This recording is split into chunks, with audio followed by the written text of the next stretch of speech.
Good afternoon, and welcome to the Board of Health meeting of November 7th, 2022.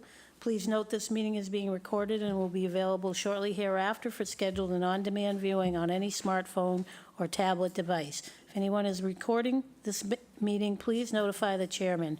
Pursuant to Governor Baker's July 16th, 2022 signing of an act relative to extending certain COVID-19 measures adopted during the state of emergency, including the extension of March 12, 2020 and July 15th, 2022 orders suspending certain provisions of the Open Meeting Law, General Law, Chapter 30A, Section 20 until March 31st, 2023, this meeting of the Chatham Board of Health is being conducted in person and via remote participation.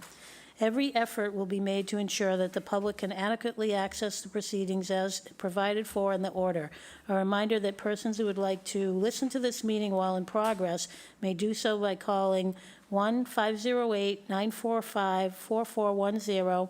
The conference ID is 477-457-390#, or you may join this meeting online via Microsoft Teams through the link in the posted agenda.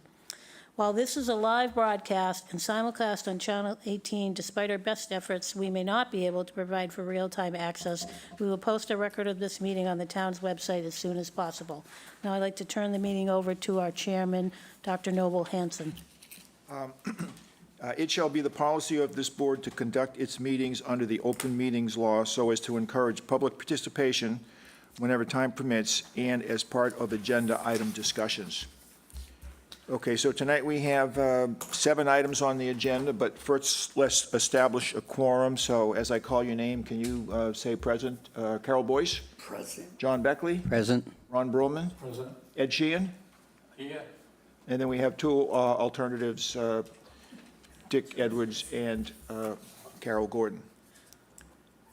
Okay, so let's start with the first variance hearing for Monica Lucier, 55 Countryside Drive, JC Engineering. And is JC Engineering on the line to present the variance case? Yes, I am. My name is Mike Pimentel, and I'm with JC Engineering. All righty, go ahead.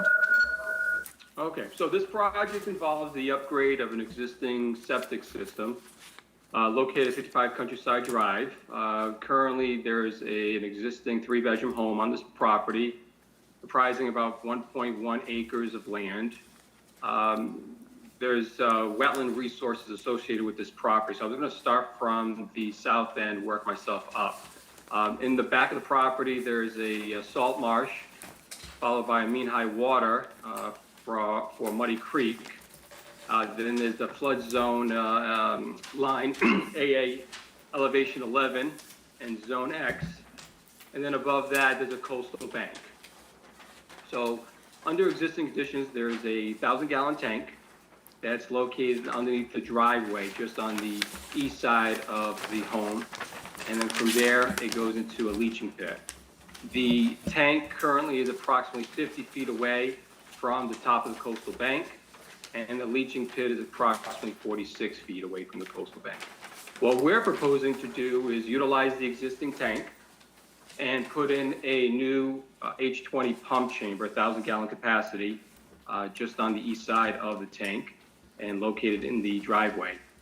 We're going to pump up the sewage uphill through the driveway that's currently there, the bituminous driveway, until we reach an SAS that we're proposing in the front of the property.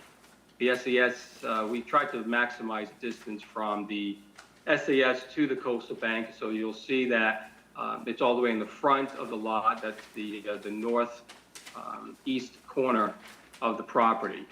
And we situated it outside the 100-foot buffer zone, but by doing so, we are approximately 5.1 feet away from the front property line. So we're asking for a local upgrade approval for the setback from the front property line to the edge of my leaching system. And that local upgrade approval waiver is 4.9 feet. Now, due to the topography of the land and also where the sea soil is located on the property, due to my perk test that was performed on the property, the sea soil, which is made up of medium to coarse sand, was approximately 4 feet deep. So with that, we tried to put the leaching system in that sea material, but by doing so, and because of the steep terrain of the property, we're asking for a local upgrade approval for the depth to cover over the leaching system.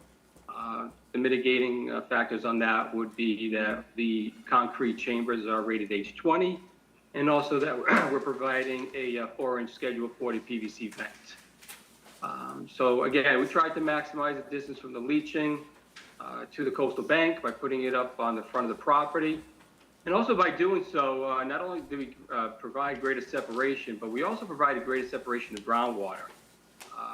The existing leaching pit that's there is a lot closer to the groundwater elevation versus the new leaching system, which is going to be approximately 30 feet above the groundwater. So providing a much greater treatment for the leaching system where we're proposing, based on the leaching pit that's closer to the coastal bank and down the hill more. So we did go in front of the Conservation Commission about a week and a half ago. So they didn't have any issues with the project. Unfortunately, we couldn't get our official approval because we were waiting for a DP file number. But since the meeting, we did receive a DP file number, and we will be going back in front of the Conservation Commission next week to get the final approval. And then we can set things up for the installer to install the septic system as soon as possible. So with that, I would take any questions the board might have. Michael, can you tell us where the existing cesspool is? Yes, the existing leaching pit is just east of the existing tank that's located approximately, let's see here, approximately 17 feet or so east of the existing leaching pit. That leaching pit essentially hovers the 100-foot marsh offset line. So part of that leaching pit is within 100 feet of the marsh. Our new pump chamber, which is just slightly upgrading from there, would be outside the 100-foot marsh and also outside the 100-foot inner riparian zone from Muddy Creek. Thank you. Thank you. Can you tell me, why did the current system fail? Transfer or just?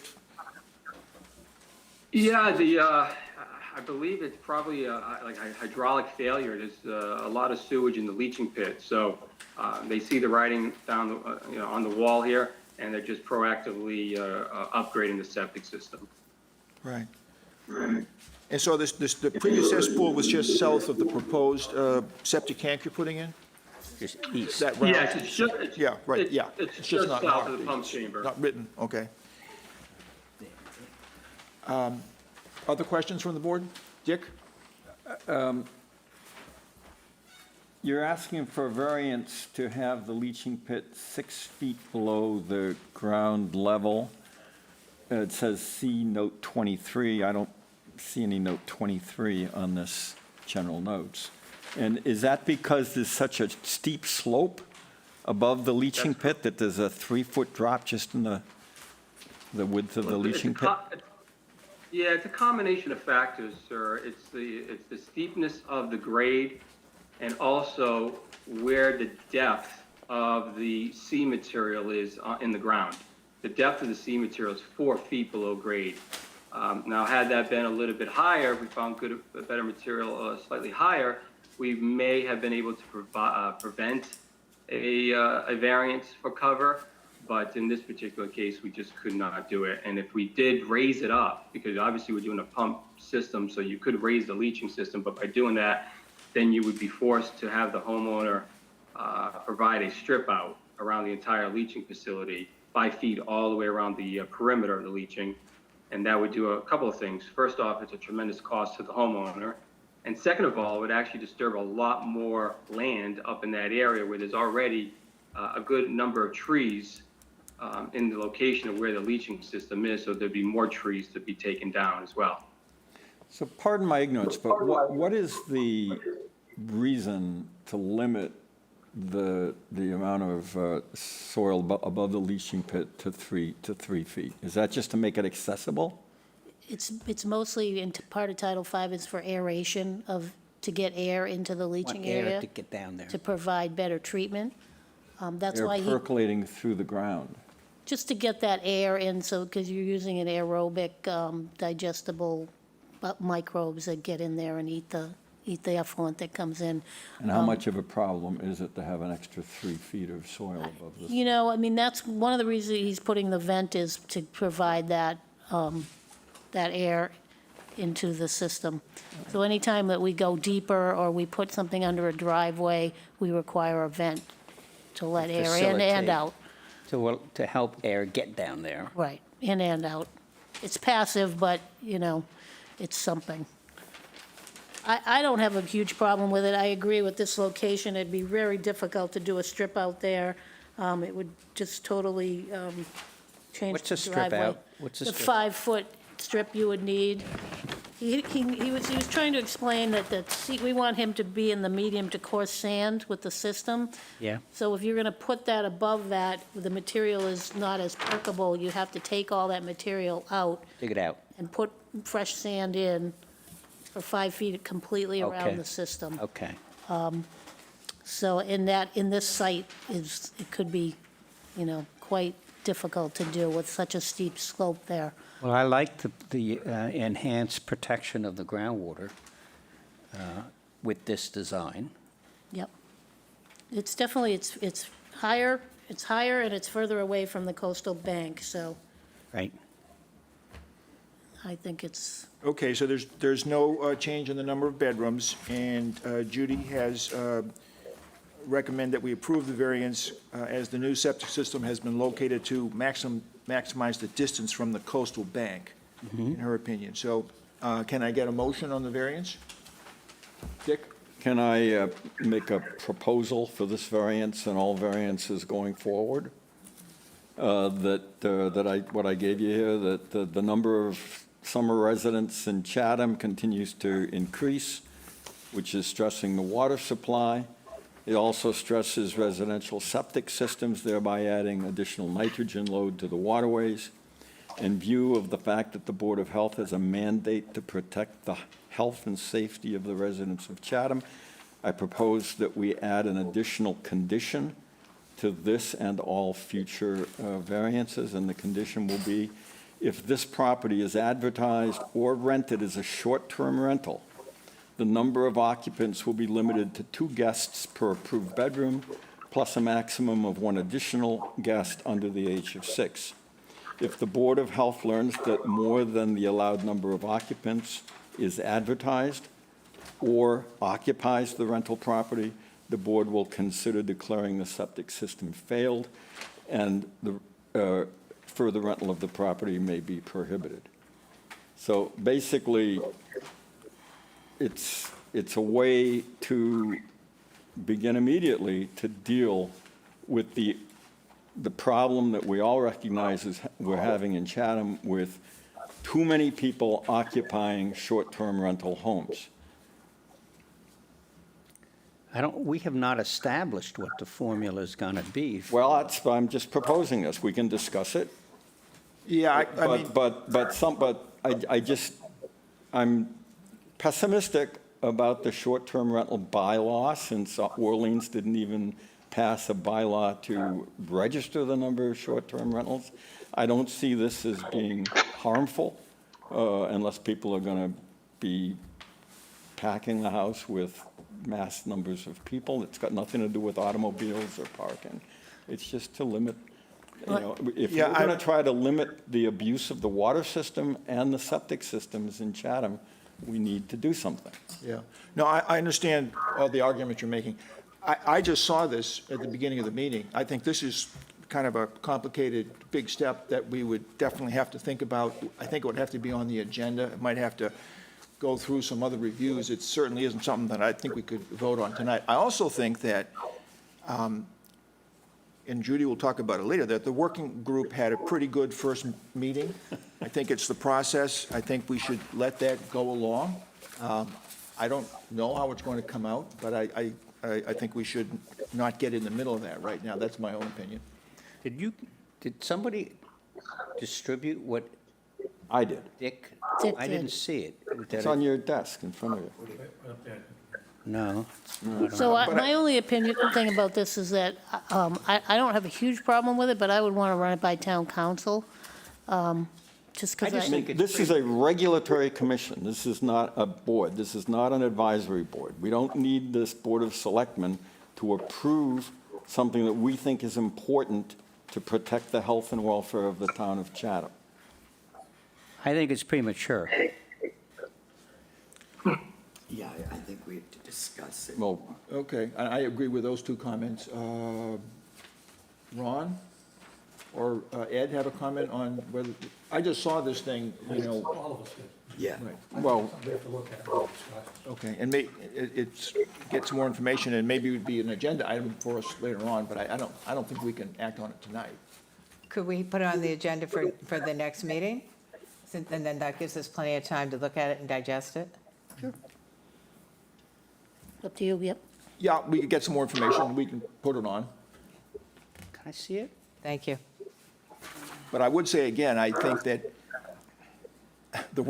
Judy will talk, the working group had their first meeting, and there's a process there, and I think that, my own opinion is that we should let that carry on with its work and not jump in the middle of it. But we'll make it we'll put it on an agenda item, get some more information, and we can talk about it next meeting. Yeah, I have a question about the working group.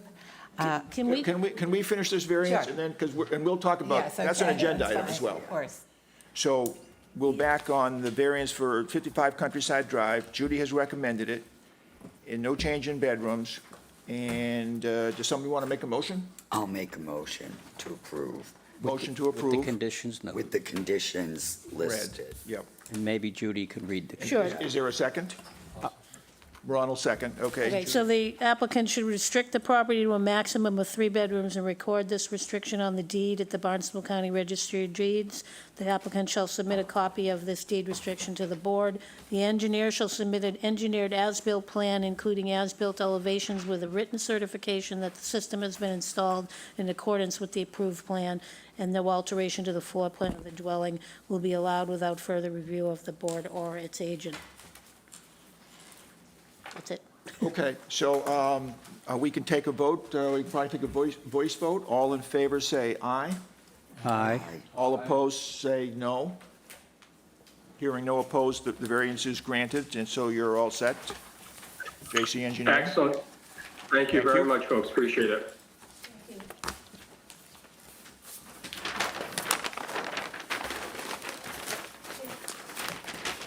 Okey dokey. Next on the agenda is a variance for the Winnett Family Trust, 56 Soundview Avenue, Clark Engineering, and Mr. Clark is here to present the case, or present the case for the variance. Good afternoon, David Clark, Clark Engineering, on behalf of the Winnett family. The Winnetts have owned this property since, I think, Mr. Clark, can you get a little closer to the microphone? Yep. Got it. So the Winnetts have owned this property since Perfect. 1949, I believe, and have maintained this cottage for all that time. They're on their second and third generation of using the property, and it's come to the point that they need to sell it. And so they had a Title V inspection done. The existing leach pit was failed because of the trees they planted basically on the property have encroached into the leaching system. During the inspection, the inspector tagged the second floor room as being a third bedroom. That the house was had a major renovation done in, I think, 2002 or 2004. At that time, the building plans were signed off by various town departments as not a bedroom. It didn't qualify as a bedroom at that time. What the Winnetts did over the last 18 years is they added a door to the top of the stairs, and that made that second floor room meet your current definition of what a bedroom is because of the isolation. So not only are we upgrading the system, we're showing an expansion to account for that third bedroom. The Winnettes, only recently, I think in the last 3 or 4 years, have started renting this property. It's always been held privately and used as a summer residence, but because of the economics of maintaining the home, they felt they had to rent it for a few weeks each summer. They've never listed this as a 3-bedroom house, because they understood it was a 2-bedroom house. So they put the door in, it qualifies as a bedroom, so we're asking for the third bedroom now. We're asking for a variance from the westerly property line. We're showing 4 feet. And that's primarily to limit the size of the retaining wall that's required on the east side of the system. They have an existing driveway and a parking space there right on Soundview Avenue. And so the retaining wall is, we're showing one now, but it's only 5 feet tall on the east side of it. If we slid the system over 6 feet, that wall would have to be 8 feet high at the highest point. So it's more about visual aesthetics of the neighborhood, and we'd rather not build the wall that high. Fortunately, the property next door is a double lot. The cottage that's on the property was built on the westerly-most lot, so that there is really no direct impacts to the abutter to the west. There's a vegetated area. The abutter's septic system is actually located on the westerly lot, so there's no interference. And actually, there's a second variance, is the septic tank. We're trying to put the septic tank back where the existing one is. Kind of got it wedged between the house and the property line. There really isn't a place on the property to put the tank other than the lower right-hand corner of the property, and that would mean we'd have to add a pump chamber to pump it back up the hill to the leach field. So that's it in a nutshell. The grant of the variances are setback and really have no environmental issues associated with them. I'd be happy to answer questions. Okay, so we can open up to the board for questions or discussion for Mr. Clark. Let me ask you, Mr. Clark, on the second floor, can you, it looks like there's 2 rooms there on the thing we have here. It says cannot be used for sleeping, but how do you distinguish those 2 rooms, and There's are no, they one room there's or no two, door or- between them. The door is at the top of the stairs. Or Judy? Yeah, so this is one big room. In 2004, apparently this was, when it came to me, I think I signed off on it, was my first year of being in the town as the health agent. It was already partially finished, and when they put the dormers in, really didn't change the use of the room, so I approved it, but it was not approved as a bedroom. But, I mean, I think realistically, it really does meet the definition of a bedroom, and always has. So I think now they're requesting to formalize that and giving us the IA system, which is, I think, a win-win for the board. You're getting a nitrogen-reducing septic system, and then they're allowed to use the dwelling as a 3-bedroom. But that upstairs is one big open space. So is the staircase just comes up in the middle of the room, you mean? Yeah, Okay, yeah, there's no walls on the front or the back side of the Understand. staircase. So it would be counted as one. I know that's difficult, but Is there a closet upstairs? there probably are some closet space under the eaves, but that's not part of our definition of a bedroom, so, Do they have to have a closet in order to qualify for a bedroom? nope, Okay. that's never been part of our Okay. I mean, they could, after they get approval, close off one side of this and make it a closed-off space with a rec room. David, I don't think I don't know if you have this plan, but I have the floor plan out of the building department file that the board is looking at. It shows a rec room on the left, and then the right side, it just says cannot be used for sleeping purposes. So if somebody wanted to, they could put a door and have one side be a rec room open to the staircase, and then the right side be a bedroom.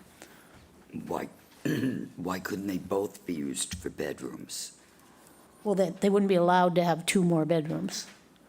So, right, so the left side, I mean, they would have to do something to make that, By separate you would walk into that rec room, say. Could do it. Well, It wouldn't be a private area if the staircase came into it, you know what I'm saying? So you'd come up to the top of the stairs if you wanted to put a wall on the right side of the staircase and make that right side a bedroom. I'm not saying they want to do that, but that's what I Right, so- foresee happening. In terms of currently what it is, the room on the top floor, the staircase comes up in the middle of one big room for our purposes right now, I think. right. Right. That's what we have to deal with. And partly the situation is that the definition maybe has changed a little bit, time's passed, so it's an extra bedroom. The IA technology would bring it into compliance, and we've done that before, I think. My question is, Judy, with all the discussions we've had about the definition of a bedroom, does this second story, as it's currently figured, qualify as a big bedroom? It would to me. I mean, it has the requisite windows, egress. Does it have the privacy? It does because there's a door at the top. You said at the top of the stairs there's a Yes. door? Yeah. There is a door? Yes. Okay. So this It's is one big really- room. This is really a bedroom suite, Yeah. this whole thing. They could have some couches and things in one room and a bed in the other. It's a bedroom suite, but it's Gotcha. one room. I think, is there a typo in paragraph 2 of the conditions? This covenant and 5-bedroom deed restriction? I do that all the time, don't I? Yes, No, I have 3 bedrooms. No. No, it says paragraph 5 in paragraph 2, yeah. Oh, yeah, sorry about that. so that should be 3. I gotta- Sorry. It should be 3. All right, good. Sorry about that.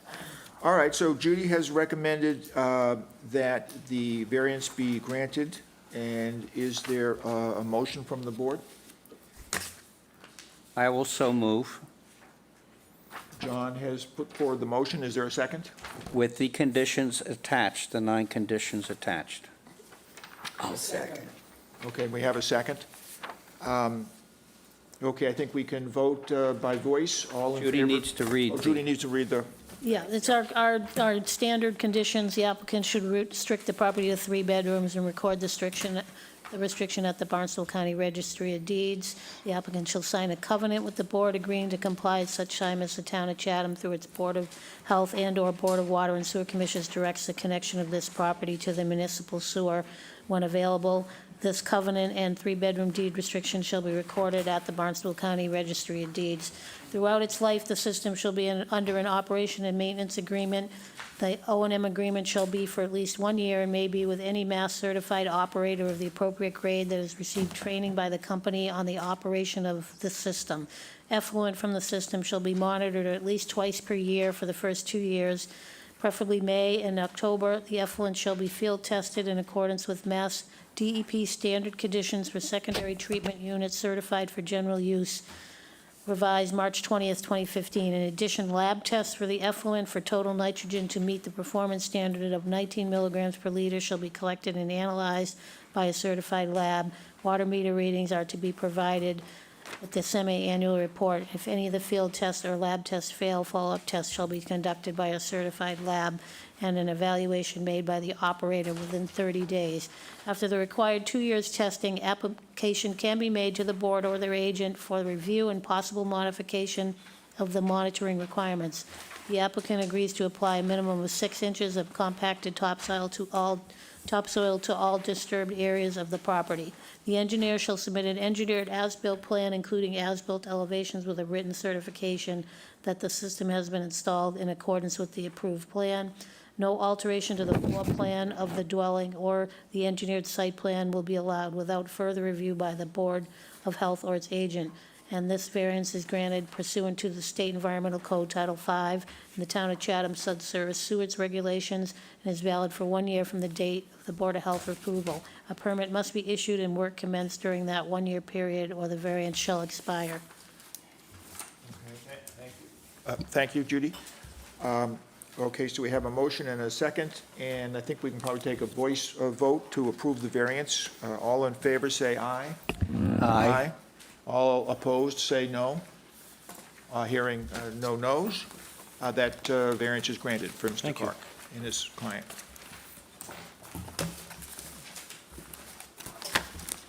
Okey-dokey. All righty, so we have the third item on the agenda, also Mr. Clark presenting a subdivision plan review for David and Beverly Watts, Watts Realty Trust, 50 Stetson Cove Lane and 75 Stetson Cove Lane Extension. Mr. Clark? Good afternoon, David Clark, on behalf of the Watts family. The Watts family have owned this property since the early 60s. David Watts recently passed away, and the family is doing some estate planning and looking how to divide up the property equitably amongst the heirs. So right now, they're on the Stetson Cove Lane property. There is an existing 5-bedroom dwelling. David, I'm having trouble hearing you. I'm Yeah, sorry. I don't know. Sounds loud on my end. So there's an existing 5-bedroom dwelling. There's a bunkhouse and also a cottage. So there's basically 3 structures that provide sleeping for family and guests. With this division, because of the lot sizes,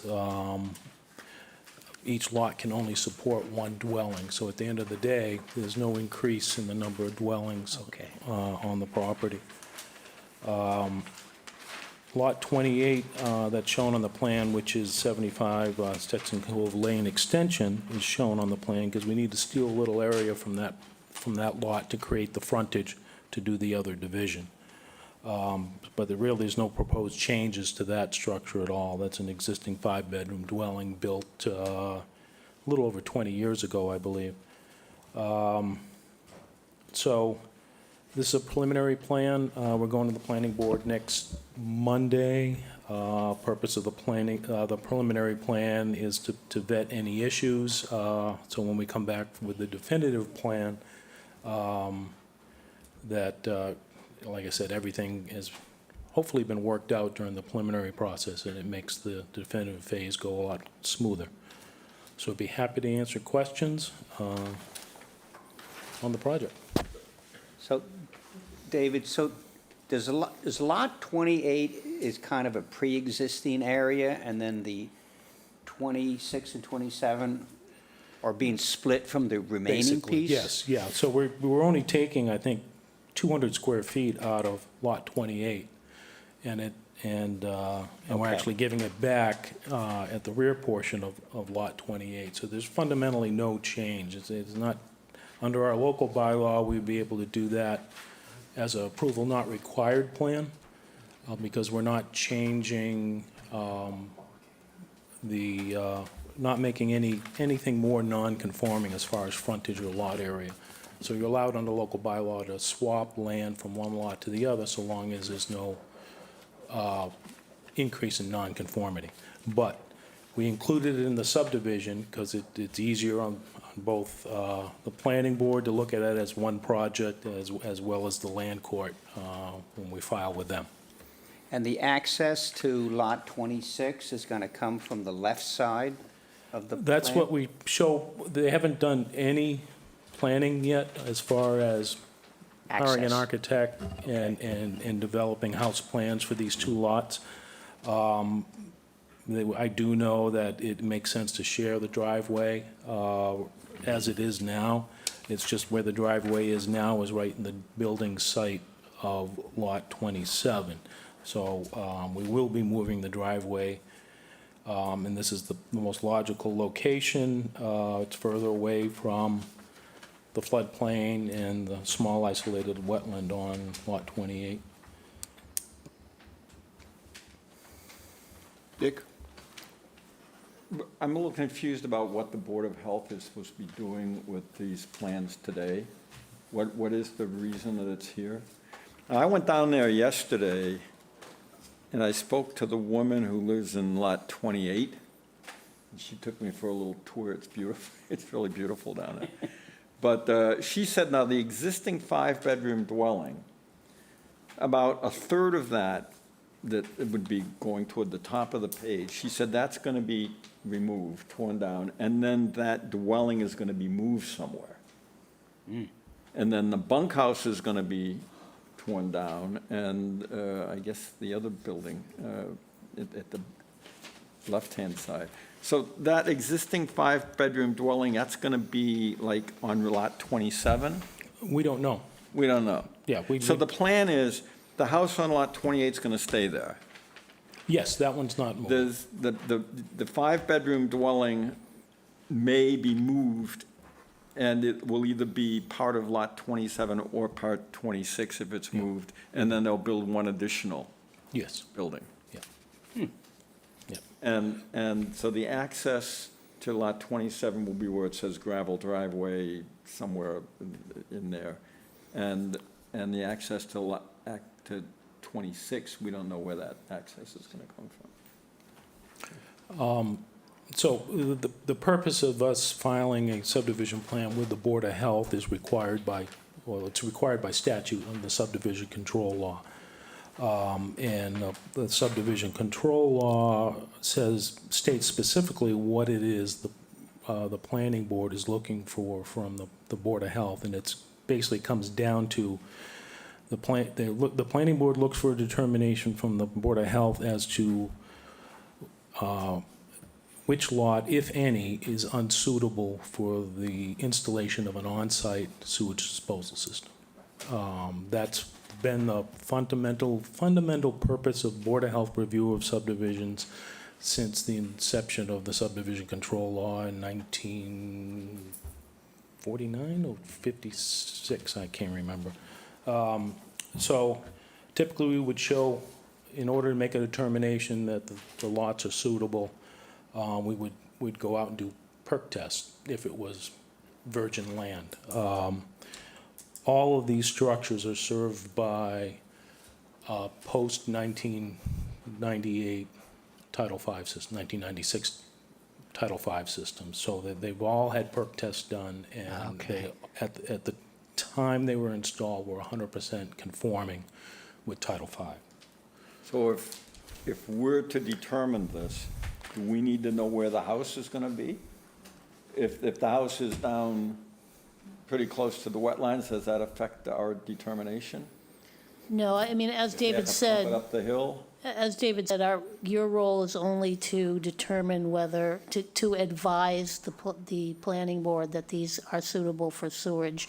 The plans for the actual dwellings will be coming back to the building department and the health department for review. The only other thing is that in our nitrogen loading regulations, which I stated in our memo, they do have to, when they subdivide the land, meet our nitrogen loading regulations. So regardless of how many bedrooms are there now, if they're developing a 30,000 square foot lot, they're going to be restricted to 3 bedrooms or 4 bedrooms with an IA per lot. So, Well, on the final plan, we will also show the Board of Health upland, which is Right. different from the zoning upland requirements. Right. So so it's that will all play into our evaluation of each lot as it gets developed. But as far as the subdivision, we don't have the right to approve or disapprove. We just recommend for approval based on subdivision Okay. laws and sewerage. Ron? Judy, when it comes back, then we make a vote on it. Well, you can vote on- today you vote on, recommending for approval the preliminary, and then it will come back as a definitive, and it might be changed. That's when we make a. And then we would, again, would make a You determination. vote on a specific plan, septic plan. Plan for The each lot. same, the same basis, though, on the use of it for. Let me ask Mr. Clark first. Now, do you know whether the final plan will be a subdivision of open space or a division of land with existing dwellings? I don't understand the question. Judy has put in our notes two sections of the law. And one says subdivision of open space, but this, I guess, is not open space. It should be a division of land involving existing dwelling units. So that would be it, Judy? Yes, it's existing dwelling units. So it would mean each parcel needs its own septic system. This one will, because it's two parcels now, and as David explained, one of the parcels is already existing, but it still would need to meet our IA requirements. So the board would, you're saying, in your interpretation of the regulation, is that lot 28 with the existing five-bedroom system would have to be upgraded? I mean, that would be Yes. my Hey, determination. Noble? Then I would I have to. think Bob wants to say something. Bob, you want to chime in? Yeah, Noble, it's Bob Duncanson. Yes, there's two things I wanted to comment on. In the subdivision process, the board's authority is pretty narrowly limited. Basically, you want to find basically one thing.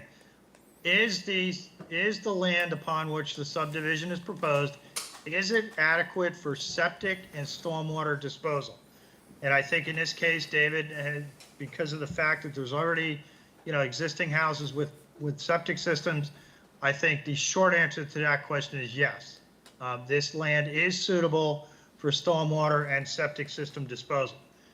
In terms of what may come before you in the future, because this subdivision now involves a subdivision of 3 or more lots, there's two options available. One, it could have a common septic system serving all 3 lots, which would have to have nitrogen removal technology.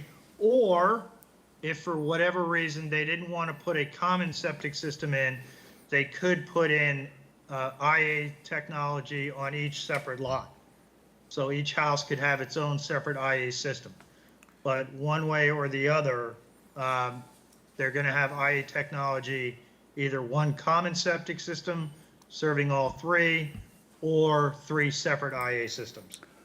Why would they need to be IA systems, Bob? Because of, as Judy noted, under section 4.1C, division of land, it requires either, number one, requires a common septic system with IA technology, or it requires under section 2, it requires each individual parcel to have an IA system if they go that route. So the subdivision law says you have to have IA technology. That's not the subdivision law, that's your regulation. Our okay. Subdivision law is not, that's planning Right. board jurisdiction. Okay, This that's, is under your nitrogen removal or your nitrogen loading regulation. okay. And so, Got it. then, as I see it, then our job is to look at the 3-lot areas and see if the land is suitable for the Yes. IA technology. Right. Now, Right, well, at this point, I think as David made the case, because of the fact that there's already septic systems on the property, I think it's a pretty easy determination. And in this case, for the preliminary subdivision, the answer is the property is suitable for either stormwater or wastewater use.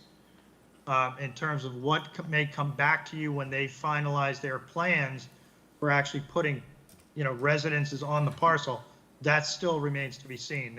And you don't know exactly how many bedrooms they're going to propose, or where they're going to propose it, or what technology they may choose. So I think tonight's tonight is fairly simple. The property is suitable for stormwater and wastewater disposal. And for a preliminary subdivision and even the final subdivision, that's really your only determination, if you will. Right, I understand. Now, and then the existing septic system, if the house on lot 28 stays the same, that's an issue that would be dealt with later with the subdivision? That would be dealt with when they come back. When they come Yes, back. That would be dealt with Right. later, yes. Okay.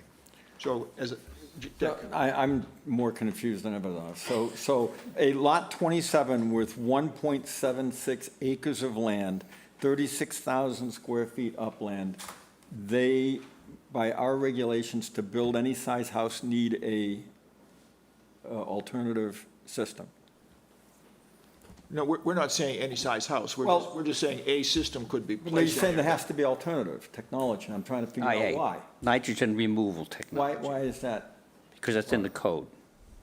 in the code for what? That was put into the nitrogen Bob's loading answering the regulations a question. number of years ago. Because it's a subdivision? Well, how is this different than any lot?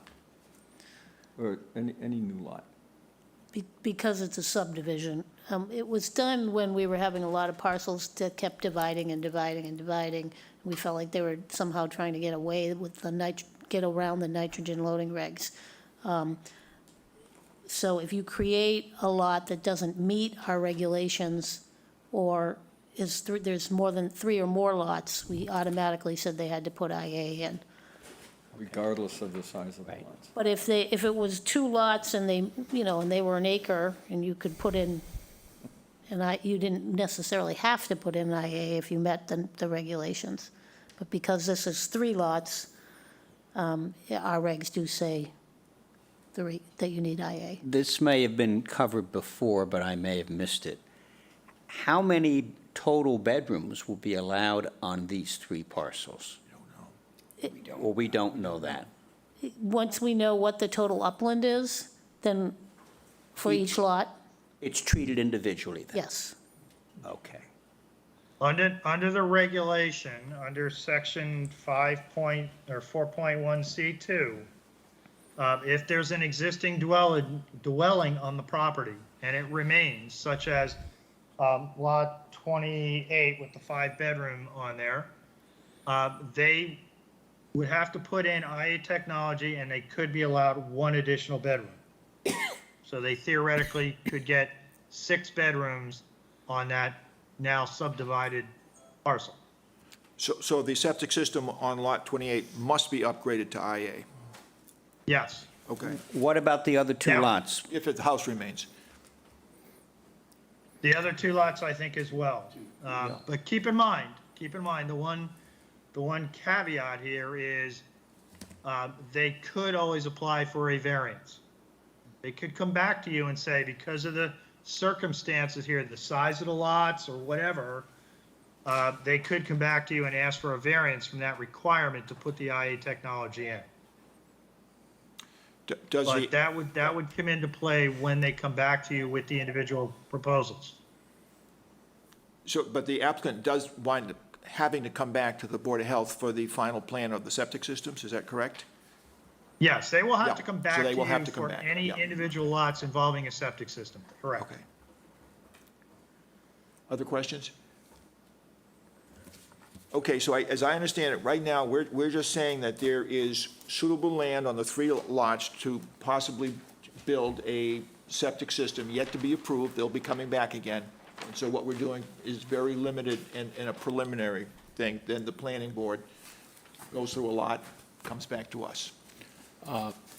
Mr. Clark, But before somebody makes a motion, I just want to clarify that, so it's the Health Department and the board's opinion that this is a 3-lot subdivision, not a 2-lot subdivision and a modification of an existing lot.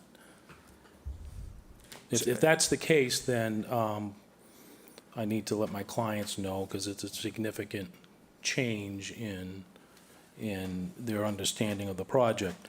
And if that And I would have to also go over that with them, the additional costs associated with either a shared system with IA or individual systems with IA. And they might revert back to a two-lot division and then come back and divide that lot again in the future. Yeah, So as not to that's a trigger tough the one. I mean, three-lot requirement. originally I saw this as a three-lot subdivision. But it is interesting that you're saying they're only taking a small portion of Lot 28 and giving it to the other two lots. Okay, so they are giving some of Lot 28 as being, it's not the original Lot 28. It's They are been giving- changed in the subdivision plan. Right. Yeah. So they're So not. even if it's small, does that make a Well, they're difference? not, it depends on what we meant when you're creating three or more lots. I think well, the way I saw it at the time was you were taking one big lot and creating three lots, then you would be required to put IA on, or a shared IA. So, Yeah. Like I said, it doesn't matter to me, but it would matter to them because it would be a significant increase in the costs of this project. David, why is this little bit of Lot 28 being given to Lot 27? To get the frontage for the other two lots. Right now, the existing lot that contains the three dwellings only has 150 feet of frontage. Zoning Way up here by the on the old portion of the cul-de-sac. Okay. And so we need 20 more feet in order to get a a panhandle lot. So we're taking that 20 feet out at the intersection of Stetson Cove Lane and Stetson Cove Lane Extension and giving it to 27, basically. And then Lot 27 is giving up a little bit of land so as not to make Lot 28 more non-conforming under our zoning bylaw. And that exchange can be done by approval not required and as a matter of right. And so I need to discuss with my clients, do they want to go that route first and then be done with Lot 28? And then come back with the subdivision dividing what's remaining in half. So, David, yeah, I think it's become a little bit muddier now. I'm looking at the town's GIS system map that was included as part of the packet, and your memo, and you're talking about, this involves both 50 Stetson Cove Lane, which is currently existing parcel, and 75 Stetson Cove Lane Extension. Is that correct? Yes, So in reality, you are creating one new lot, not three. Right? You're carving out basically a lot in the middle of the two existing lots. Is that correct? fundamentally, that's the result of the project is to create, well, to separate, be able to separate the ownership of the dwellings that are on, and fundamentally, we are creating one new lot, because there's two there now. Yeah, because you got two lots existing, you're creating a total of three. So in reality, I think you're right, you're only creating one new lot. Mr. Chairman, if I can maybe make a suggestion. David, I don't know if there's any critical time frame here, but maybe the best thing to do is to table this until or continue this to your next meeting. Give Judy and I a chance to review it with David and make sure exactly what's being proposed and the best way to handle it. That's probably not a bad idea, in that we're going to planning board next Monday, and we're asking for waiver of road construction, because we're only extending the road 10 feet. And there's no cul-de-sac there now. Traditionally, the planning board's rules and regulations would require a cul-de-sac be constructed. Back when this was subdivided by the Wells family, 20-plus years ago, in 1998, planning board waived road construction because I believe everybody in the neighborhood wanted to maintain the rural character of the neighborhood. So since we're not creating the potential for any increase in number of dwellings on this road, we're asking for that waiver. But if they don't grant that waiver, then this plan will change quite a bit. So, Okay, so I think that we're getting into subdivision rules that we don't deal with a lot. To me, Bob's suggestion of getting more information, letting it go to the next step, and then bringing it back when we'll have more information would be a good way to go. And Mr. Clark has already said that he would agree to that. So I'll make a motion that we table this application. Ron, second it. I guess, any public comments or other comments? I think it would be helpful if, when we see this again, that the existing lines beyond this, so we can see what is here, what's being changed. I don't see where the limits of the existing lots are on this. it would, I can do that, and planning staff has asked for the same thing. The problem is the existing line overlaps the common line of Lot 28 and 27 for 95% of its run. If you look But I on can this map, probably- it shows you the two parcels. Right, but it doesn't it- show like where the existing line is compared to the green line here. Yeah, Right. Where this extra space I is being. I can add that, and I just add another Can color. you just show them a different color, David?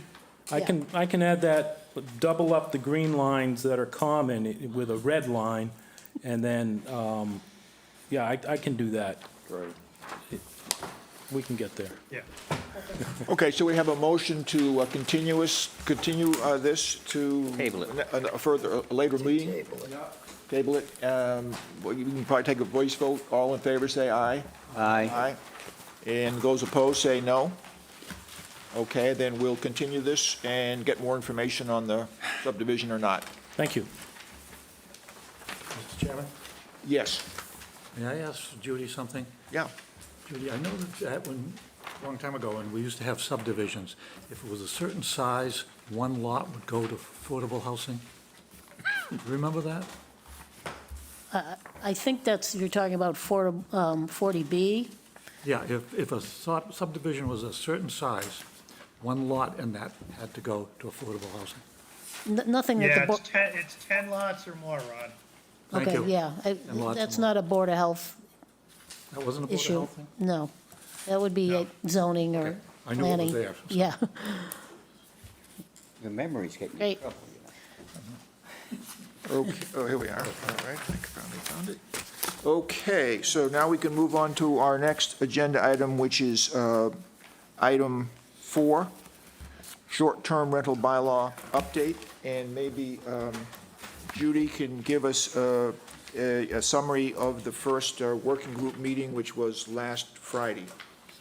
so we met the complete group, minus 2 members who couldn't attend, but I think we had a good meeting. Everybody kind of expressed their ideas about the purpose of the group and the need for this type of regulation. I think everyone was concerned with what happened in Orleans and having the right information and the data available moving forward so that we can present this in a manner that citizens will understand why we feel this is important, what the reasons for it are and the need for it. I think everybody was very open to the discussion. I didn't feel like there was any real opposition to the idea, but I think getting the right data moving forward was very important to everyone. So they've asked me to put together some information on the number of complaints we've had, what the water usage is in town, how many parcels we have, how how many units, how many rental properties, short-term rental properties we have, that type of information. So I'm going to try and put that information together for the next meeting. We didn't actually get into the meat of the regulation that we put together. This was more of an introductory meeting to just try to understand what the reason and the purpose of this is. You can add to that, too. Yeah, just to add, so Judy did a lot of work putting in copies of the short-term rental agreements from a number of towns around the Cape, which show basically that they're very common in Cape Cod towns, and they're all very similar, actually. And it's a very good starting point. I just say one specific thing. There's one person there that is a real estate rental agent professional. That's her business. And she actually supports a short-term rental bylaw. She's supportive of it. She, I think, viewed that there were some outliers that were a problem, not what she does. She would fall within the rules, or the proposed rules. So that was interesting to me. But I'd be interested in any comments, suggestions, we talked about it at length before, but any new thoughts about what's happening here, what we should bring to the meeting? John and I and Judy all attend. When's the next meeting? The 17th. And they're Teams meetings, so you're more You welcome. can listen in, You Yeah, can listen it's in. on Teams. Surely. It's on the, absolutely. Are those meetings publicized in the Chronicle or anything other than the website? I think that not everybody goes to the website, but I think there's some people from the public that might want to listen or come to the meeting.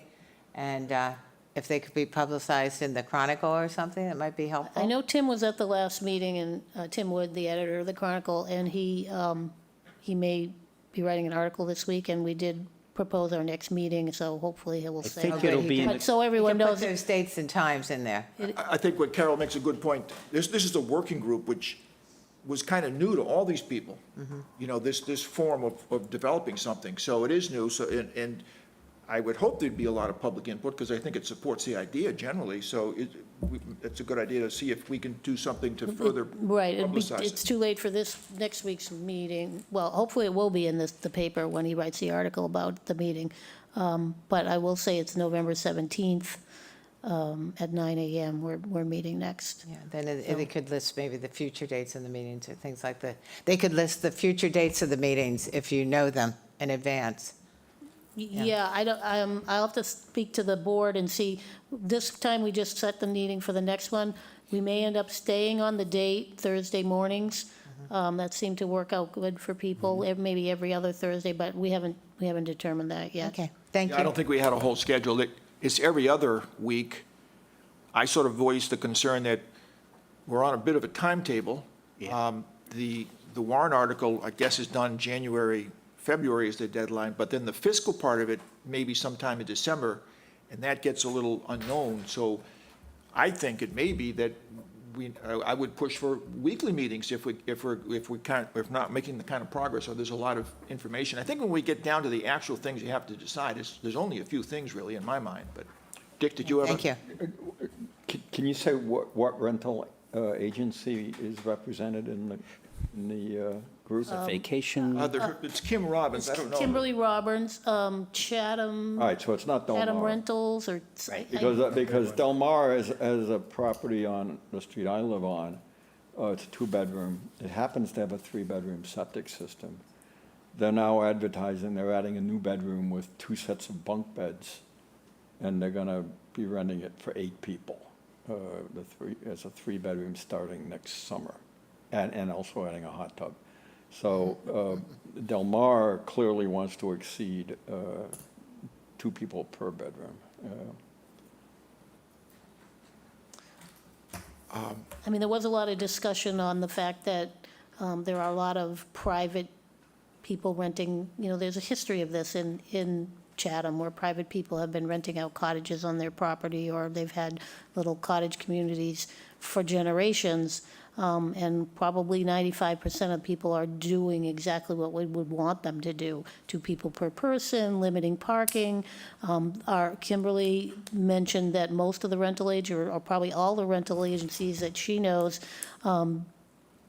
do they make them fill out a form, and they have these restrictions already built into what they're required to do. So there's, there are these outliers, maybe 5% of them, and there are some companies that we know tend to be the ones that do what we don't want them to do more often than not.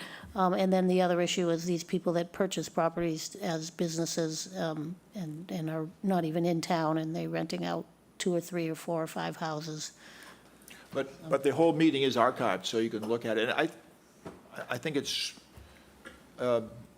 informative to look at the point of view, because I would also recommend you go back and look at the Orleans town meeting discussion. I actually watched it today. I can send you the link to it. That did not pass. That was an interesting discussion from the townspeople's point of view. The Finance Committee, I think for the most part, didn't vote in favor of it because they felt that it should go to a full town meeting and their annual town meeting. They didn't feel it was quite ready yet, that there may not be enough people in town. So this was not a town meeting that they had? It was town. Special town meeting. It was a Special town special meeting. town meeting. Not But a it was only regular? attended by about 400 people. So the idea that the town meeting represents the wishes of the town isn't necessarily true when, And that was one of the people who concerns. have an issue, people who want to rent, can go to the I can town send you meeting. the And if it link. only takes 250 votes, to swing the issue in a town the Please. size of Orleans, that's a problem. Right. Please send us that link, because Yeah, I'll send you the link in how many minutes in. They took it out of order as well. It was Article 19, but they took it on the second, that's Article 2, where they took it second instead of waiting for the 19 articles, because I guess they wanted to review that before they get to the financial part of it, so that they didn't want to, approve the finances before they approve the bylaw. how long were they talking about it? It wasn't that long. I would say 20 minutes. Okay. And then somebody moved the question. So I'm sure there may have been other people that wanted to speak, but they moved the question, and there were quite a few people that spoke against it. There were several people that were for it. So I think it's worth listening to. Okay. I think the article in the Chronicle, and, I don't know, it was in the article, after that meeting, stated a quote from the Orleans Select Board members that they were in favor of the short-term rental bylaw. It was just, there were problems with this particular bylaw. And it was, I think, mainly that who was going to do it wasn't fully stated, and the cost of it. So one of the plans is to get the Finance Committee involved in this process.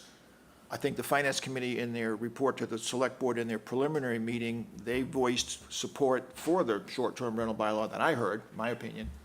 So the other thing that came out was Mr. Metters said that the short-term rental bylaw could pass with a 50% town vote. It's not to 2/3. He said it was 50%. Orleans was 2/3. Yeah, he said it was, Corey Metters He said did it was say- yeah, I think Jill 50% said 50. because What is it it? wasn't a bylaw change. But we can Is find somebody out about. wrong or somebody right? I mean, is it fit? Corey seemed to think it was a Corey Metters 50%. said, he said it, yeah, we can But it- double check that. Mr. In Chairman? Orleans, it was 2/3, but Bob? Yeah, a zoning bylaw change requires 2/3 vote. This would be a general bylaw change. Right. So it only requires 50%. Okay, thank you. That's the distinction. Zoning bylaws require 2/3. Right. Which is a huge difference, actually, to me. The other thing that came out was the number of 1,300 short-term rentals in Chatham. yes, That's the new number from the state, I guess? that's the number, that I got a list, a spreadsheet that has So that's the- 1,304 or Those something. are people that have registered with the state that we can get access to. Those So are now it's known. 1,300. Those are It's a known. known I've- 1,300. Known 13. I've always presumed there'll be more. Those are the 1,300 that the town is collecting the taxes on. Okay. And there'll probably be more that will come out. There's also an interesting, the GIS, whatever that is, map of Chatham with the red square for all the rental properties. and you look at the map of Chatham with all the rental properties on it, and it's a wow. I mean, you look at that and it's, oh my goodness, so. I'll share that Judy with you could as probably well. send that out to us as well. I'll share would that you? as well, yep. It's everywhere. I mean, it's So, like you sprinkled. okay, that's the update, short-term rental bylaw. Any input from the public? Okay, more comments from the board? Ron? Yeah, I have one question. When your committee is working and are they going to be asked, each single group that's in there, to make a vote for their or against it? At the end, At the end, they're going to have to vote. I would think so. Yeah, I Whether think, to bring it forward. right, I think we'll, you know, this is we'll do it as a, you know, everyone will have a vote as to how we move forward. So I think that would. It's still a recommendation. at It's a that point. recommendation, yeah. Okay. Okay, so, hearing nothing from the public, now we have item 5, John McGrath, 32 Mill Hill Road, and there was an inspection by the Mass Department of Environmental Pollution, the inspector, Protection. Michael Whitesides, and Judy maybe can give us a report on that inspection. So we went out, supposedly there was a substantial amount of material that was removed, according to a friend of John's who's been speaking with DEP. John has not been speaking directly with DEP. So we went out there and we could see a slight improvement, but nothing. Very slight, yes. And, you know, while we were there, kind of looking and talking, we did talk to a couple of neighbors who basically said, you know, he gets rid of a truckload, but he comes back with another truckload. It appears that what he does is get demolition debris, and then separates out the metal and burns the wood. So we don't really see much progress. So DEP was going to try and get in touch with John directly, but I don't know that he's having much luck with that. And then the next step will be sending him orders, a notice of intent, order letter telling him he needs to clean this up in a certain amount of time. And then if the next step would be starting to put liens and, or starting to fine him, and those can be quite a large fines, and if he doesn't pay those, there's liens put on his property. Was it your understanding from Mr. Whiteside when we were with him that he was going to proceed with referring this case to his supervisor? Yes, he was going to refer to his supervisor. It goes Yeah. for, I haven't- He's moving it up, he's moving it along to the next step. okay, So that he found basically no substantial removal. right. And I think that's, With the removal, he's supposed to produce receipts, right? yes, Okay, so obviously no receipts were produced. correct, no receipts. Okay, and Okay. We did speak to, what was the company? He has brought some stuff to a company in Dennis. a company of We Dennis, did confirm that, but again, it was, but there, not a nothing lot. was physically produced. It was just, No. they just said that, right, okay. And does the DEP have the authority to remove the garbage there after they find him? Or how many times do they fine him and nothing happens, and then what? Does it come back to us again? Yeah, The town to remove it? good question. First, Judy, did you share with everybody the memo email that Mr. Whiteside sent about that meeting?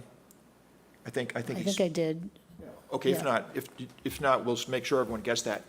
The way he explained it to me is he's got several levels above him he has to go to by their rules. And then what they do is they put fines, they levy fines. They do not have funds for removal, period, he said. That's what I heard. They do move to assigning it to a private collector, Collections. collection agency, which he said that is much, much more aggressive for the landowner. And that, he indicated that's probably how it would go if nothing happens. Right. Is there any time period for this, or this just continues on till, how many times do they fine him, and if he doesn't cooperate?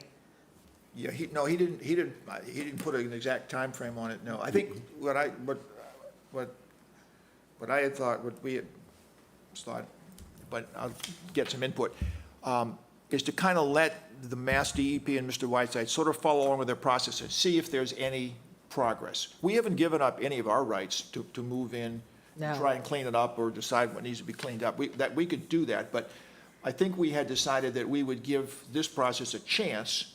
And Mr. Whiteside's been pretty good. I mean, he went out there and he been right looked and on it, said there's right. no substantial removal, so it's going to the next step. So if we would at some point have to move in ourselves and do it, because we might have to have the funds, it would be very helpful for us to have what the Mass DEP has done and declared is on our side to justify what we're doing. So his next addition- step is going to be, the next step Mr. Whiteside's taking is going to be what? Some kind of legal notice The order Legal letter, notice. yes. Okay. He has not been formally notified by by the DEP, state. By the state. Okay. And he has to go to the next level above him, and I think that's where that comes from.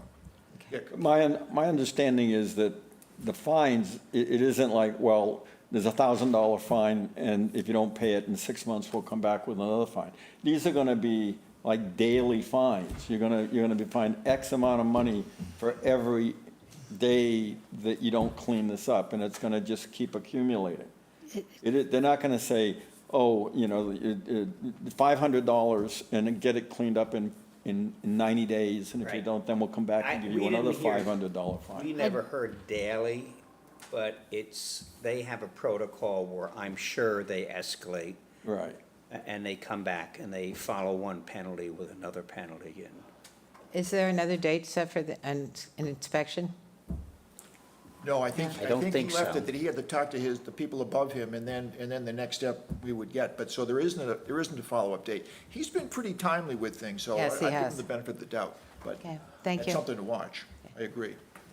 If we keep putting liens on that house, at some point, we're gonna reach a lot more liens than the house is even close to being worth. Yeah.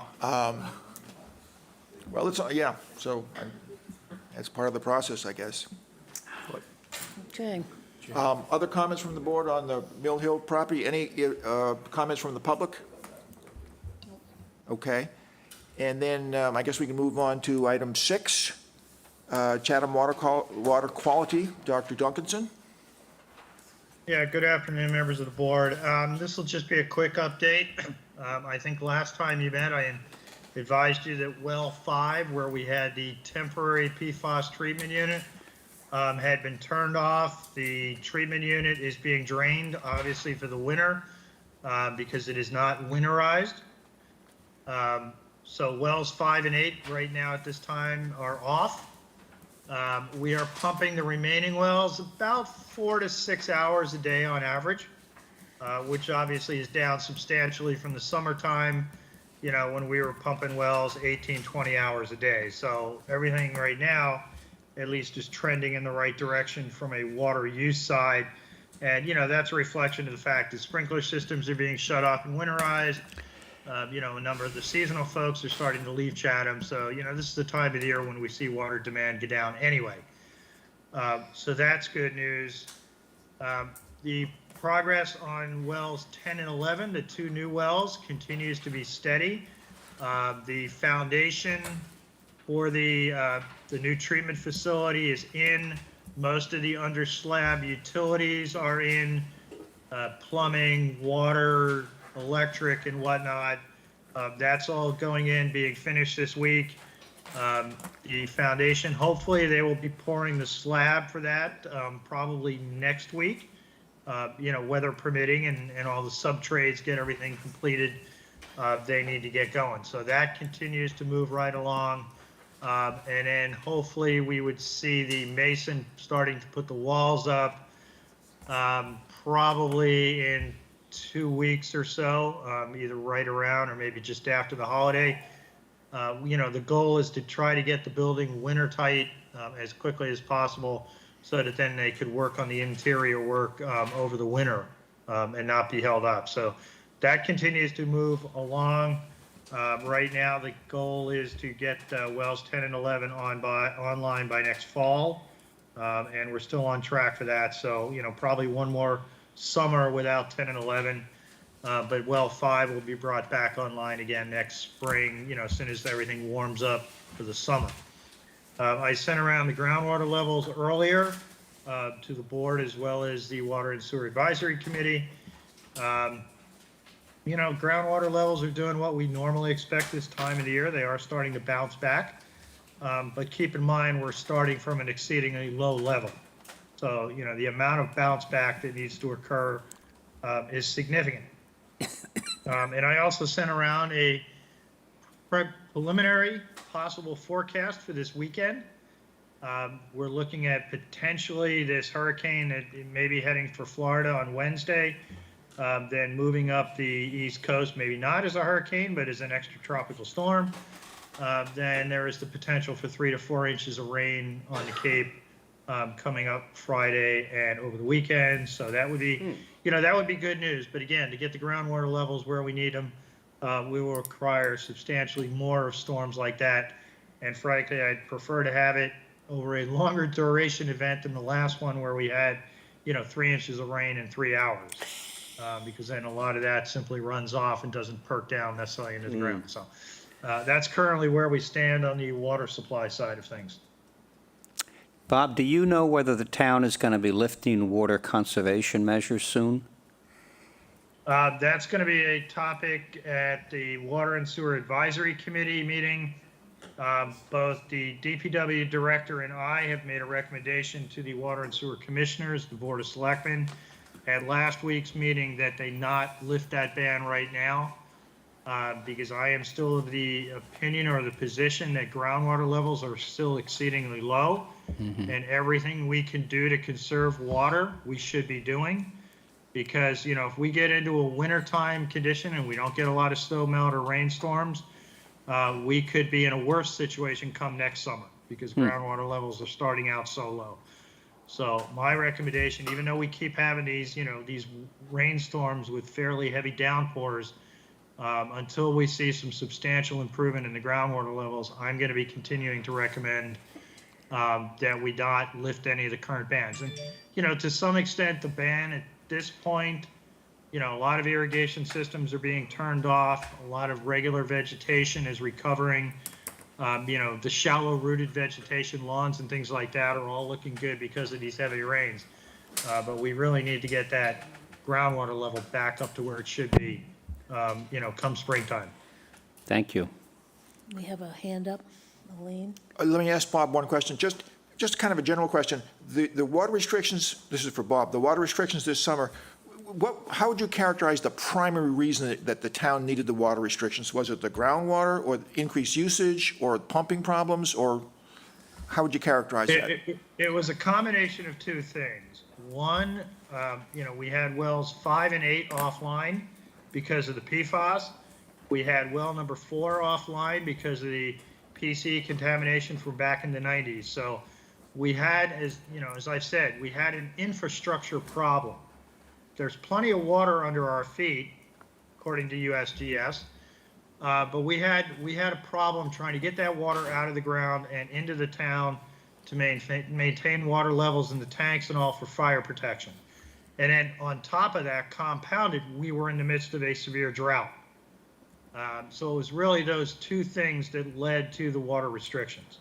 And the drought... Right now, we're in good shape with the infrastructure side of it, but we still have the drought conditions. We are still in a level 2 drought from the state of Massachusetts, and we are still in a D1 drought according to the U.S. National Drought Monitor. And it's really the outer half of the Cape from roughly Dennis out. The other part of the Cape, Falmouth and Mashpee and Barnstable and Sandwich, those areas of the Cape are actually in better shape than we are because a lot of the storms have been going west of us. So they've been getting a lot more rain than we have out on this part of the Cape. And you can see that in the state's drought monitor when you look at it. This part of the Cape is still in a D2. The other part of the Cape has actually been dropped down into level 1. So did the drought affect mainly usage or groundwater supply?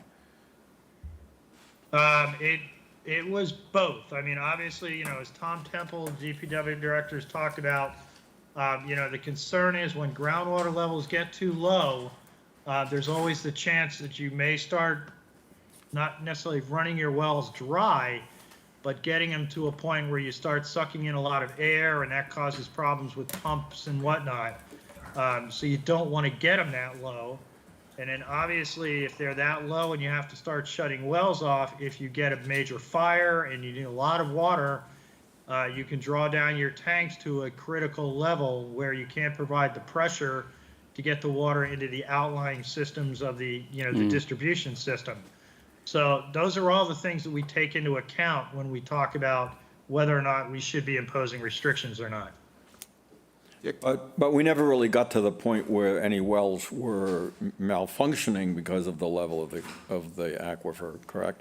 But what happens is when you have a drought, your lawn gets brown and people irrigate more. So if people are irrigating with municipal water and it hasn't rained in 4 weeks, people are going to turn on their sprinklers and their irrigation. They're going to use more water.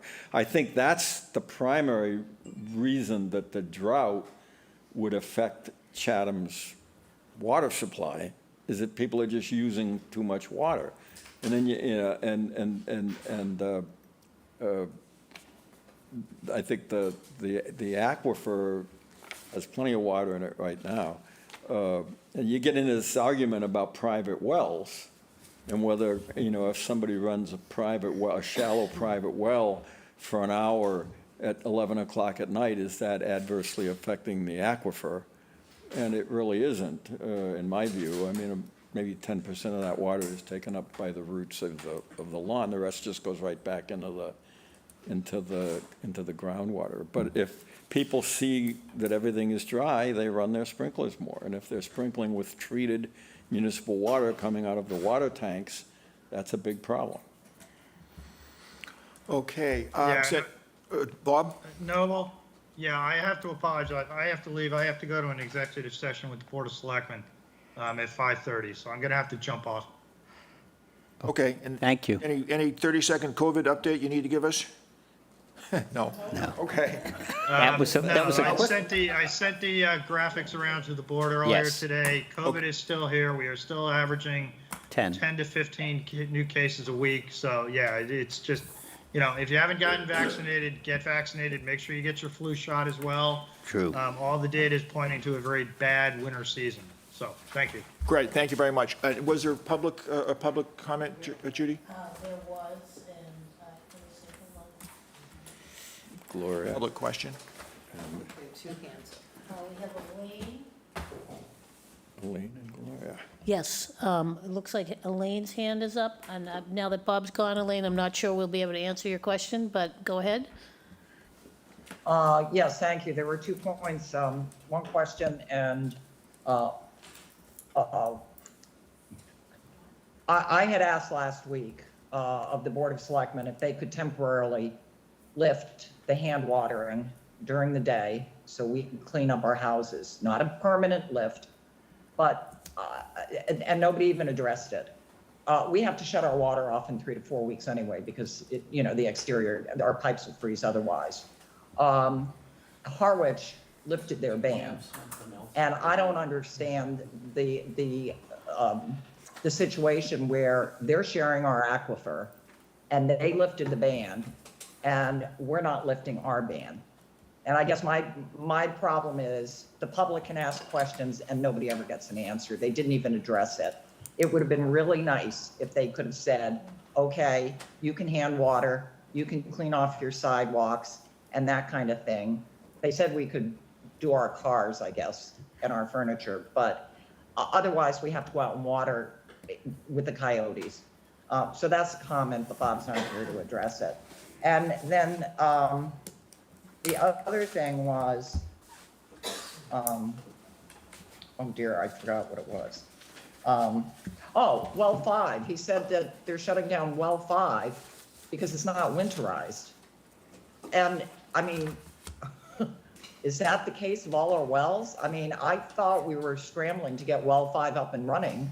And if it's not winterized, we can't use it in the event one of our other wells fails. So we don't have 10 or 11, we don't have 5 through the winter. And If something happens to 4, but he's not here. So I don't understand why, when we did all that work on well 5, that we didn't winterize it. Was well So, 5 the well it's that low. was using the charcoal filter? And they had to drain the charcoal filter because it'll freeze. It's not the in a winter. So if building, you it's not in a can't- building. Yeah, so if you can't it's use the not a- charcoal filter, you can't use that well. Right, right, that's a So temporary. is that a temporary, is that temporary or permanent? Well, that's until temporary. They're spring. building a permanent treatment plant for that, so that is temporary. No, we will not be able to use that in the winter until the permanent building is completed. Sounds right. That Is sounds, that, is, okay, all right, I'd have to get Thank you. clarification, but that sounds. that right. sounds right. Yeah. okay. Thank you. And Okay. there's one more comment from Judy? Gloria. Oh, Gloria? Yes, thank you. Good afternoon, Gloria Freeman. I would appreciate if you would consider requesting an update on the PFAS source study for your next meeting. It's been quite a while since we've heard anything at all about that. Thank you. Okay, thank you. We can make note of that for Bob for the next meeting when he gives us our water update. Okay, so that's the 7 items. Any other comments, or John? We got a copy of a note from the Chatham Assessing Department, Oh, yeah. and I don't understand what, how to make sense of this, because it uses terms that I'm not familiar with, notational. I asked Dale when we were talking about rooms and how to count rooms, to explain how they count rooms, because that's what they use for their assessing. And what I got from it was that, which I think she touches in that letter, that if a room is one large space, like a kitchen, dining room, family room, with no walls or no even partitions, she would say if it had a 4-foot partition on each side, they would count it. If there's no partitions, they would count it as one room. If there are partitions, they would count them as separate rooms. So that's what, can I see the memo? I So don't, you're addressing the great room question. the great room And then question. the second question was, counting bedrooms, their criteria, are they different than ours? And the answer is yes, they are a little bit different. They are different. So would- They take into the total square footage of the house for assessing the value of the house, I think is what she was trying to say. And they also count fixtures, like bathroom fixtures. And that's all just to evaluate the property. It has nothing to do with the number of bedrooms. They don't, So are we okay with our future protocol on depending, counting bedrooms for the purposes of a future, I believe we short-term are. rental bylaw? We Yeah. okay with where Yeah, yeah. where we stand now? I think so, yep. Okay. But yeah, it's The a little bigger issue is convoluted. going to be if we use the Title V calculation with more than 8 rooms, dividing the rooms by 2 to come up with the number of bedrooms. So if the plan shows only 3 bedrooms, but the house has 11 rooms, under that Title V formula, the house would have 5 bedrooms. Right. And so now, then you get into the issue about if you have a big room with a sink and a stove and an island in all the kitchen, and then you have a fireplace and a TV over here with all the living room furniture, and then you have the bedroom, the dining room over there, is that all just one room? And then they can say, well, Well, according to the this assessors, only it a is one 5 room. Yeah, but the assessors and us, we don't have to use the assessor's definition of how many rooms. We Mm-hmm. can look at the plan and decide sensibly how many rooms that house has. If the assessors are gonna say that, a house that has, 4 bedrooms, 6 baths, is only a 5-room house, because they've got a great room on the first floor with dining and and and billiard tables and fireplace and a big kitchen, and that's all just called one They room. don't, they assess on square footage, so it's different. Right. Right, so that's coming up with what the value of the house is. Right. But if we're trying to come up with the number of rooms in order to make the Title V calculation, the assessed number of rooms may not actually be the best way to do it. I don't know. Well, we got to think it through and make Yep. sure we are crystal clear in terms of determining the number of bedrooms, I because. think it's just important that we're consistent in however we do it. Yes, exactly. I think our concern has always been those auxiliary rooms, the den or the office with a bathroom. Who's the official counter of the number of bedrooms? Because that's going to be a very Me. important part. It's us. That's going to be a very important Yeah. aspect of a new bylaw. To me, a big open room, living room, dining room, kitchen, I'm not concerned about that because that's not going to be blatantly used as a Right. bedroom, in my mind. That's my opinion. I'm more concerned about these auxiliary rooms or the bonus rooms, the offices, the dens, the studios, that show up with 6-foot cased openings, but a double vanity bathroom attached to it. So those are the rooms that I'm more interested in counting. But for the purposes of the bylaw, it will be restricted how many they could rent, people they could rent to, by virtue of the formal bedroom count.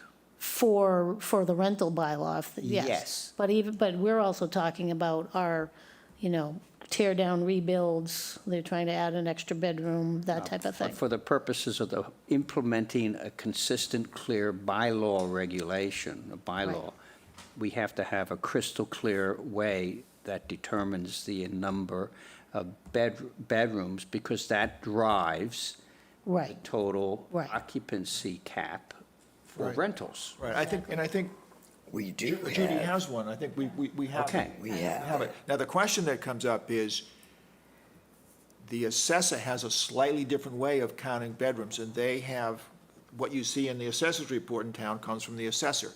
So one question is, Judy's count of bedrooms from the health department, does that correspond exactly to the assessor's count of bedrooms? That might have to be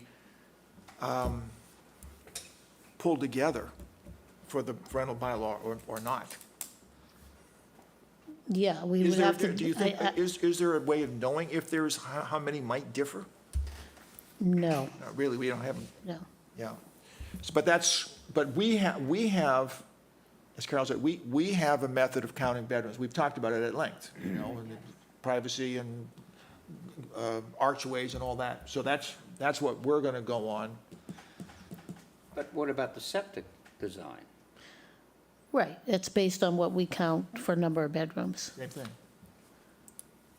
It's our count. The issue is, when we're dealing with septic, people want to say they have more bedrooms than we think We believe they have, no, I'm sorry, fewer bedrooms Right. than we may see on the plan. Yeah. So they don't have to have as big a septic system.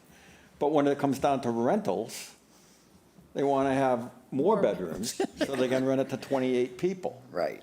So there's a, wins? well, I think logically you have to kind of look at the plan, and if it walks like a duck and it Right. quacks like a duck, it's probably not a raccoon. It's a bedroom, and we may have to make some decisions based on those sorts of assessments. But that's been an ongoing discussion. I think Judy has it. I think we have our rules about what is a bedroom. And what about on the 20% of the town that doesn't have septic systems? They're still going to rent. You're talking about determining bedrooms determining them. Yes. So it would have to be looked at from the records of the town and perhaps an inspection or a floor plan submitted or. Okay. Yeah, You know. An inspection system is, Most of the regulations say that the Board of Health or the Building Department will determine the occupancy of the house. So Okay. That's, how we would look at it. Okay.